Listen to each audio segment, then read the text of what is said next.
Malawi Today. Ni makamera. Ndafuna mumve. Inwa MCP. Ndafuna umve iweyo. Iwe Richard. Auze. Ndabwera twine. Auze. Wabwera kwao. Bingalule. Alula. Richard. Umakonda kutolana. Ndale. Certificate yake ni unyolo. Iwana kumangapo iwe. Aibe. Abambo wako. Kamuzupanda. Anamanga kukwelo.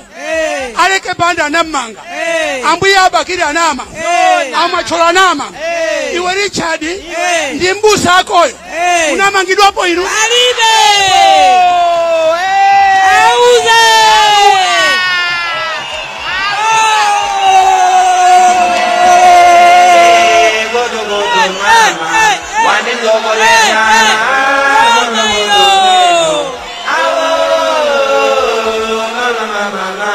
Chala mwamba. Chala mwamba. Ndafuna ndikuchenjeze. Iwe mbusa. Iwe yokweza makamera. Iwe mbusa. Tamvera kuno. Unyolo wako ulipakomo. Usamala iwe jakwela iwe. Auze. Chala mwamba. Ijo. Inu. Ndimafuna ndapempe ya mwachola. Bwanji mulole. Apange sonkano wina. Ndiri ndibomba. Ndiri ndibomba.